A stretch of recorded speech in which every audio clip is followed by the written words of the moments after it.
Hello बच्चों, मैं आचार्य Shiv Kumar doctor Devendra पाल के यूट्यूब चैनल में आपका स्वागत करता हूं और सभी बच्चों को सुप्रभात। मैं आशा करता हूं आप सब कुशल मंगल होंगे। और आज हम कक्षा 7 के गणित विषय में इकाई 1 पूर्णांक की विविध प्रश्नावली को हल करेंगे। देखते हैं, हमने पहली वीडियो में आपको बता दिया था पूर्णांक क्या होते हैं और समझा भी दिया। मैं आशा करता हूँ बहुत अच्छे से आपने समझ भी लिया होगा। और अब इसे देखते हैं हम विविध प्रश्नावली। हमारा सवाल जो है वो प्रश्न नंबर 1, मान बताइए। हमने आपको चिन्हों के बारे में भी बताया था, चिन्हों की गुणा, जोड़, घटा सभी हमने समझा दिया था, जिसका प्रयोग इन सवालों में किया जाना है। देखते हैं, पहला सवाल लिख रहा है मान बताइए। मान ये -3 और +-2 हैं। पहले सवाल में हमें इसमें मान बताना है। हमने अब थोड़ा सा एक्स्ट्रा समझ लें, बताया था यदि हम प्लस से प्लस की गुणा करते हैं तो प्लस आता है, और यदि माइनस से माइनस की गुणा करते हैं तो प्लस आता है, और यदि प्लस से माइनस की गुणा करते हैं तो माइनस आता है, और माइनस से प्लस की गुणा करते हैं तब भी माइनस आता है। ये आपको याद होगा। आगे देखते हैं, सवाल नंबर 1 का पहला सवाल। इसमें हमें दे रखा है -3 और +-2। देखो इसे हल करते हैं, कैसे करते हैं। ये -3 ही आ गया, माइनस और प्लस की जब माइनस से गुणा करते हैं तो माइनस हो जाएगा। क्या हो जाएगा? माइनस। देखो हल देखो इसका, ये आ जाएगा हमारा -3 है +-2 है।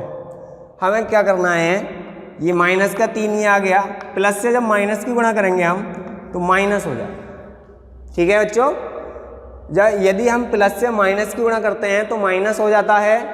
और जब एक ही साइन की दो संख्याएं होती हैं, या वो दोनों प्लस की हों या दोनों माइनस की हों, वो आपस में जुड़ जाती हैं।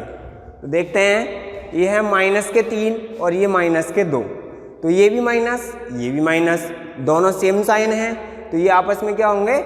जुड़ जाएंगे। इसलिए आ जाएगा हमारा -5। ये हमारा आंसर हो जाएगा। इसी प्रकार सेकंड, -4 है +0। एक बात ध्यान रखें, यदि 0 किसी भी संख्या से जुड़ जाए या घट जाए तो उस संख्या पर कोई असर नहीं होता है, कोई फर्क नहीं पड़ता है। जैसे ये है -4 +0। यदि हम -4 में 0 जोड़ देते हैं तो उसका मान यही रहेगा। देखो हल देखते हैं इसका, ये -4 +0, यह आ जाएगा -4 +0। यदि हम -4 में 0 जोड़ें तो हमारे जो -4 है इसमें कोई परिवर्तन नहीं आएगा। इसलिए इसका आंसर जो होगा वो हमारा -4 ही आंसर होगा। इसी प्रकार तीसरा सवाल हम देखते हैं इसका। पहले का तीसरा है, ये +6 है +-3 है। देखते हैं, ये आ जाएगा हमारा हल। देखते हैं इसका, ये +6 +-3। यदि हम बताया था अभी पिछले सवाल में, यदि हम प्लस से माइनस की गुणा करते हैं, सेम कंडीशन, प्लस से माइनस की गुणा और प्लस से माइनस की गुणा। जब हम प्लस से माइनस की गुणा करते हैं तो प्लस माइनस हो जाएगा। जब ये 6 प्लस का है 3 माइनस का है, तो 6 में से 3 जाएंगे, कितने बचे? 3। किसके? प्लस के।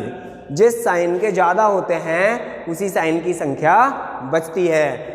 जिस संख्या के आगे कोई चिन्ह नहीं होता है उस संख्या को हम प्लस की संख्या मान लेते हैं। तो 6 में से 3 गया, 3 बचे, यही हमारा क्या है? आंसर है। इसी प्रकार इसका चौथा पोर्शन देखते हैं हम, ये माइनस के 6 प्लस और ये माइनस का 7 है भाई। देखते हैं ये आ जाएगा माइनस का 6, हल देखते हैं पहले इसका हल, माइनस के 6 और प्लस माइनस के 7। देखें एक ही सीक्वेंस में चले आ रहे हैं सवाल, माइनस से प्लस की गुणा और देखो प्लस से माइनस की गुणा और प्लस से माइनस की गुणा करते हैं। ये माइनस का 6 है, प्लस से जब हम माइनस की गुणा करेंगे तो माइनस ही आएगा, प्लस माइनस माइनस, माइनस का 7। अभी सबसे पहले सवाल में हमने बताया था यदि दोनों संख्याएं एक ही चिन्ह की होती हैं तो वो जुड़ जाती हैं, चाहे वो प्लस की हों या माइनस की हों। जैसे ये माइनस का 6 है, ये माइनस का 7 है, दोनों ही संख्याएं माइनस की हैं तो इसलिए दोनों क्या हो जाएंगी, ये जुड़ जाएंगी। जैसे 7 और 6 कितने हो गए 13, लेकिन ये संख्याएं काय की हैं, माइनस की, तो इसलिए ये संख्याएं जो हो जाएंगी हमारी माइनस की 13 हो जाएंगी। यही हमारा आंसर है। देखते हैं अगला सवाल, देखते हैं बच्चों ये क्या कह रहा है। दूसरा सवाल ये कह रहा है प्रश्न नंबर 2, निम्न को हल कीजिए। ठीक है, ये हमें हल करने हैं, सेम पहले की तरह है, उसमें 2-2 कॉलम थे, मतलब जोड़ना था, इसमें 3 हैं और गुणा में है, मल्टीप्लाई। देखते हैं पहला सवाल ये है 6 गुणा माइनस का 3 गुणा माइनस का 5। जब हम गुणा करते हैं तो सबसे छोटी संख्या को देख लेते हैं, सरल तरीके से गुणा करने की कोशिश करते हैं। इस सवाल में भी हम देखते हैं क्या, पहला सवाल है हमारा 6 गुणा माइनस का 3 गुणा माइनस का 5। अभी हमने बताया था यदि हम माइनस से माइनस की गुणा करेंगे प्लस हो जाएगा, माइनस से माइनस की गुणा करेंगे प्लस हो जाएगा। देखते हैं इस सवाल में क्या है हल, ये आ जाएगा हमारा 6 गुणा माइनस का 3 गुणा माइनस का 5 ही लिखा हुआ है, सवाल दिया है हमारा। देखो ये आ जाएगा 6 गुणा माइनस माइनस प्लस हो गया और 5 तिया 15। इसी प्रकार देखो माइनस गुणा माइनस प्लस हो गया, किसी भी संख्या के आगे यदि हम चिन्ह नहीं लगाते हैं तो वो संख्या प्लस की मानी जाती है। इसी प्रकार 3 से 5 की गुणा करी, 3 पंजे 15। सबको मैं उम्मीद करता हूँ सबको 20 तक पहाड़े तो याद होंगे ही, तो जो है 3 का पहाड़ा 5 बार पढ़ दो या फिर 5 का पहाड़ा 3 बार पढ़ दो, बात एक ही है। 5 तिया 15, 15 आ गया और 15 से अब हम गुणा कर रहे हैं 6 को, 15 छक्का 90। यदि ऐसा नहीं होता आपको 15 का पहाड़ा याद नहीं है सपोज, तो हम 6 से भी कर सकते हैं। देखो 6 पंजे 30, 30 का कितना आ गया 0, हासिल लगा 3, ये हासिल का हमने यहाँ लिख दिया ताकि याद रहे। देखो 6 पंजे 30 का 0, हासिल लगा 3, 6 का ना 6 और 3 कितने हो गए 9, ये हमारा क्या हो गया आंसर। इसी प्रकार यदि आपको 15 से ऊपर तक पहाड़े याद हैं तो 15 का पढ़ दो, 15 छक्का 90, या फिर 6 से 15 कर दो, 6 पंजे 30 का 0, हासिल लगा 3, 6 का ना 6, 6 और 3 9। इस प्रकार हमारा सवाल ये हल हो जाता है। दूसरे सवाल को देखते हैं हम, यह है माइनस का 9 माइनस का 9 माइनस का 8। देखो भाई हल देखते हैं इसका।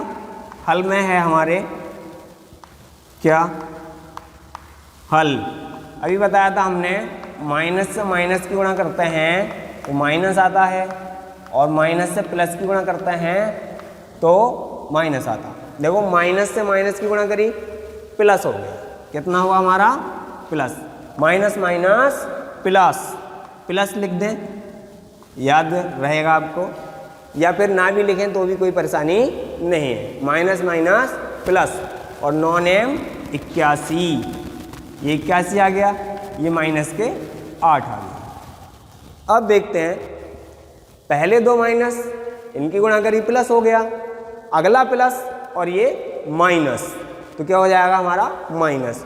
तो प्लस माइनस माइनस, सबसे पहले संख्या आ गई हमारी माइनस, अब 81 का आपको पहाड़ा याद नहीं है तो 8 का पढ़ो। देखो 8 ही का ना 8 और 8 अट्ठे 64 माइनस का 648, ये हमारा क्या है आंसर। अब माइनस का ही क्यों आया ये बात समझने की है। हमने बताया था यदि हम माइनस से माइनस की गुणा करेंगे प्लस हो जाएगा, और जो यहाँ वाला प्लस बना उसकी गुणा किससे हो रही है माइनस से।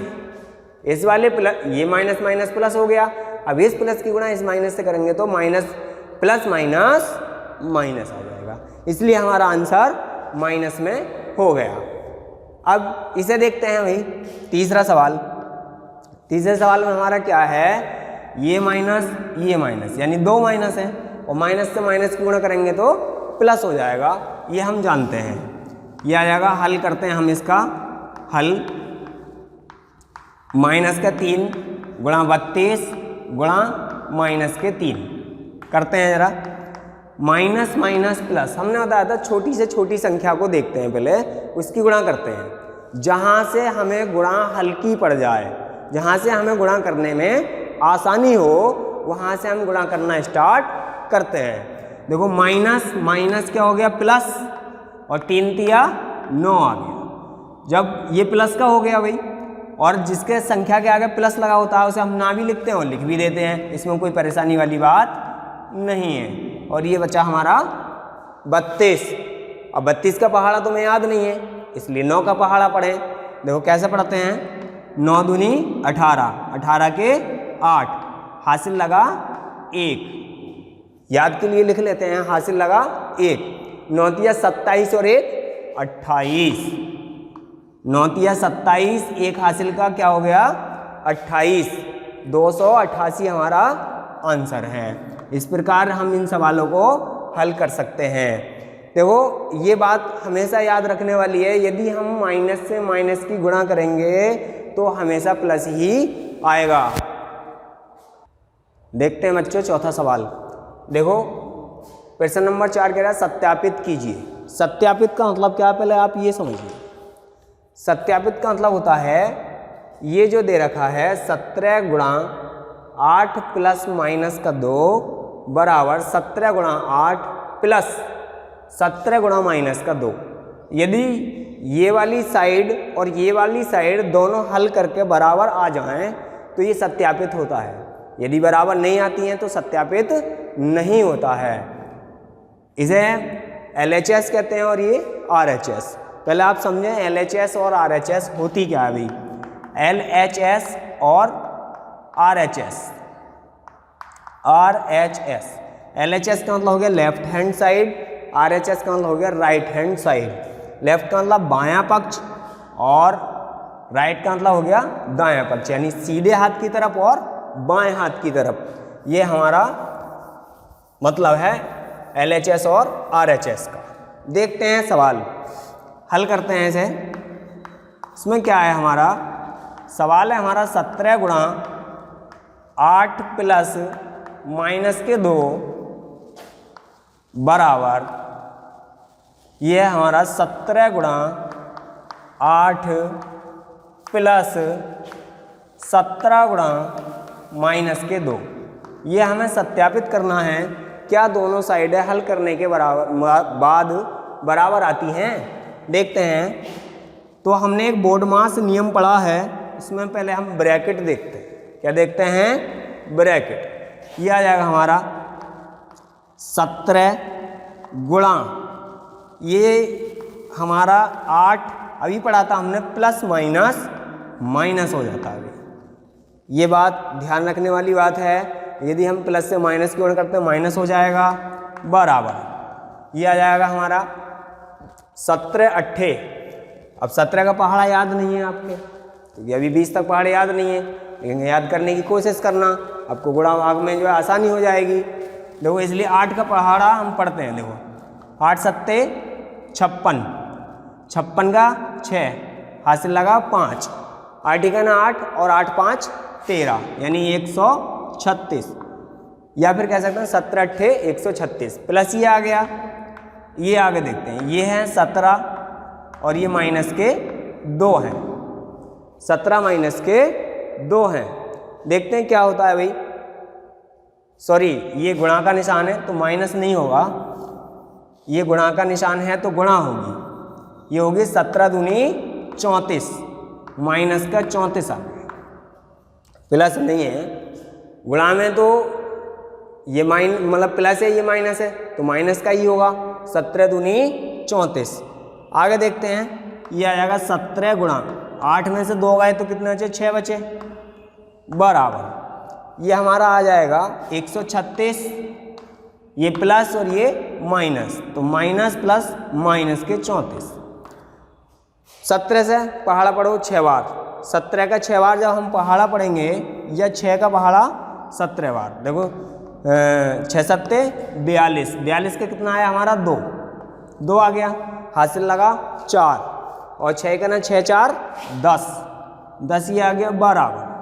अब 136 माइनस 34, जब हम 136 में से 34 घटाएंगे तो 6 में से 4 गए 2 बचे, 3 में से 3 गया 0, ये 1, देखना जरा हमारा 102 बराबर 102, यानी हमारी LHS और RHS क्या है, बराबर है, यह आ जाएगा हमारा LHS बराबर RHS।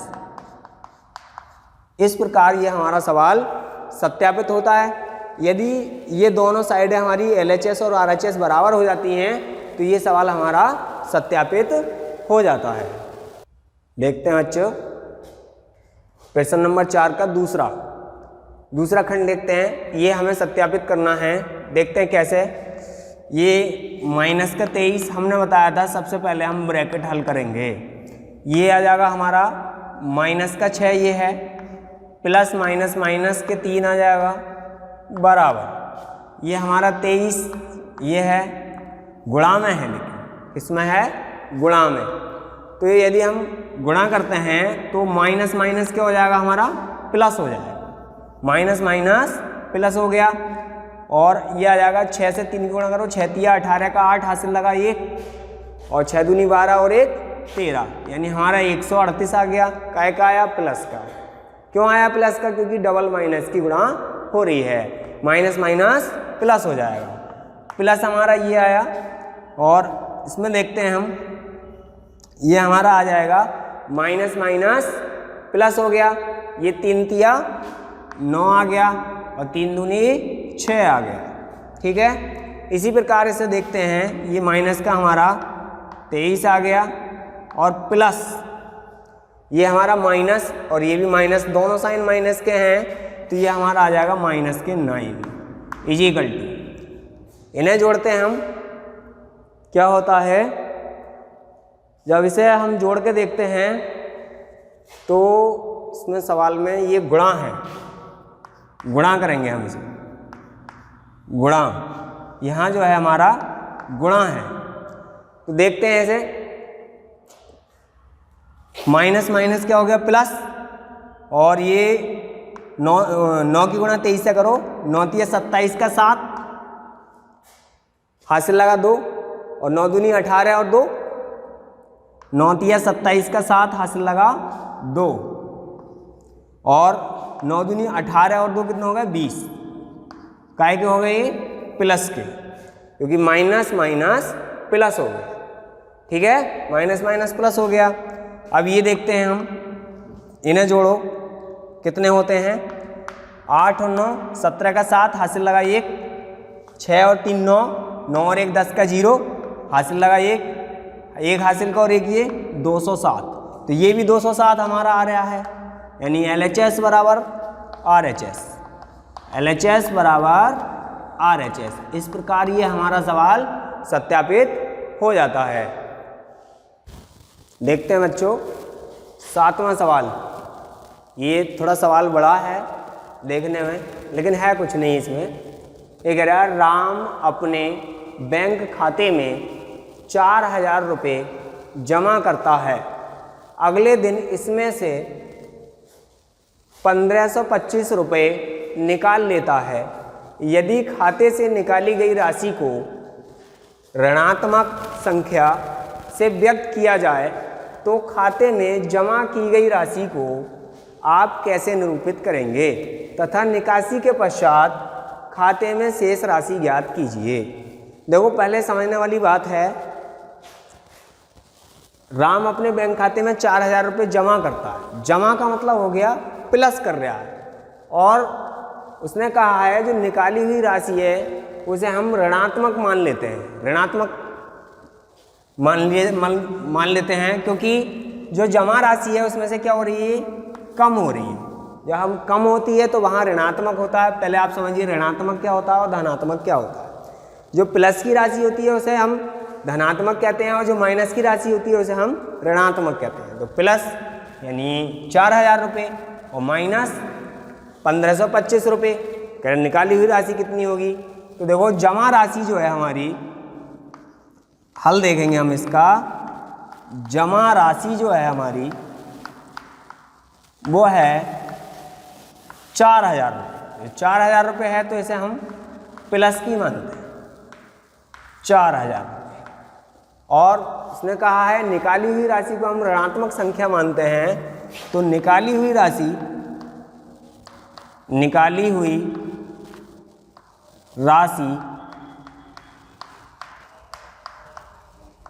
बराबर माइनस के 1525, यानी जो निकाली हुई राशि है वो माइनस और जो जमा की गई राशि है वो प्लस। अब सवाल का जो है वो कह रहा है निकासी के पश्चात खाते में शेष राशि। तो शेष राशि जो निकालेंगे हम वो निकालेंगे ऐसे, शेष राशि यानी जो कुल जमा राशि है उसमें से जो खाते में निकाले गए पैसे हैं वो घटा देंगे, तो शेष राशि हमारी निकल आएगी। देखो 4000 माइनस 1525 रुपये, यदि हम इसे घटा दें तो हमारा आंसर आ जाएगा। अब बात आती है ये, यहाँ 0 यहाँ 5, तो कैसे घटाएंगे इसे देखते हैं। ये 4 है, इधर से दाई ली 10 हो गए, फिर दाई ली फिर 10 हो गए, और फिर दाई ली फिर 10 हो गए। देखो 10 में से 5 गया, 5 बचे। जब हमने यहाँ से दाई ली थी तो यहाँ 10 हो गए, एक दाई और ली तो 10 हो गए, यहाँ बचे 9, 9 में से 2 गए तो 7 बचे। इसी प्रकार यहाँ बचे 9, 9 में से 5 गए तो 4 बचे, और ये 4 में से 1 गया तो, क्योंकि एक दाई ले ली थी 3, 3 में से 1 गया तो कितने बचे, 2 बचे, यानी 2475 रुपये हमारी शेष राशि बचती है। एक बार और चेक करें, देखते हैं। ढाई ली फिर ढाई ली फिर ढाई ली, यानी 10, 10 में से 5 गए 5 बचे, और यहाँ पे 9, 9 में से 2 गए 7 बचे, यहाँ पे 9 बचे, 9 में से 5 गए तो 4 बचे, यहाँ एक ढाई ली थी इसलिए 3 बचे, और 3 में से 1 गया तो 2 बचे। इस प्रकार हमारे 2475 रुपये बैंक खाते में शेष बचे। ये हमारा आंसर है। देखते हैं बच्चों अगला सवाल, प्रश्न 8 कह रहा है एक हवाई जहाज समुद्र तल से 500 मीटर ऊंचाई पर उड़ रहा है। एक विशिष्ट बिंदु पर यह हवाई जहाज समुद्र तल से 1200 मीटर नीचे तैरती हुई पनडुब्बी के ठीक ऊपर है। पनडुब्बी और हवाई जहाज के बीच ऊर्ध्वाधर दूरी निकालनी है, कितनी है ये पूछ रहा है। तो देखते हैं, एक हवाई जहाज है, उस समुद्र तल का मतलब हो गया जहाँ हमारी मतलब समुद्र के पानी होता है, मतलब लहरें होती हैं, वहाँ से नीचे और ऊपर की बात चल रही है। मान लीजिए ये हमारा समुद्र तल है, ठीक है। कह रहा है 500 मीटर ऊपर एक हवाई जहाज उड़ रहा है, 500 मीटर ऊपर। यहाँ पे कोई एरोप्लेन उड़ रहा है भाई, ठीक है, यहाँ पे। अब इसके नीचे कह रहा है 1200 मीटर नीचे, यानी इसके समुद्र तल से नीचे 1200 मीटर नीचे कोई पनडुब्बी चल रही है, कोई पनडुब्बी चल रही है। अब वो पूछता है कि हवाई जहाज और पनडुब्बी के बीच की दूरी कितनी है, ये पूछना चाह रहा है। देखो एक शब्द आया ऊर्ध्वाधर। ऊर्ध्वाधर का मतलब होता है कि जो इनके बिल्कुल बीच की ठीक ऊंचाई जो है, जहाँ ये दोनों जहाँ भी इनके लंबवत हो वो 90 अंश का कोण बना रहे हो, उसे हम कहते हैं ऊर्ध्वाधर, ठीक है। ऊर्ध्वाधर यानी सीधी रेखा, और इनका जो है समुद्र तल से 500 मीटर ऊपर हवाई जहाज है और 1200 मीटर नीचे पनडुब्बी है। तो दोनों की निकालते हैं। देखो हल ये इसका क्या है, समुद्र तल से हवाई जहाज की ऊंचाई, हवाई जहाज की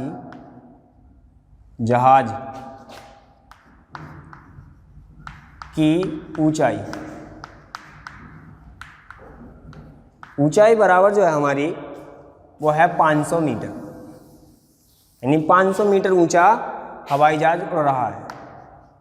500 मीटर। पनडुब्बी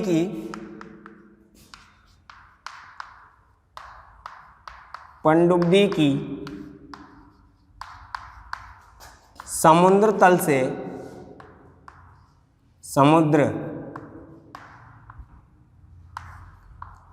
से गहराई, यानी नीचाई या गहराई जो है हमारी 1200 मीटर। इन दोनों के बीच की हमें दूरी निकालनी है। तो हवाई जहाज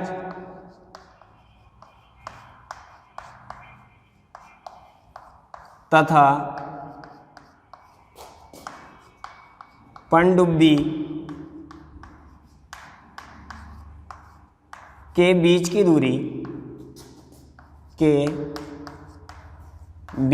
दूरी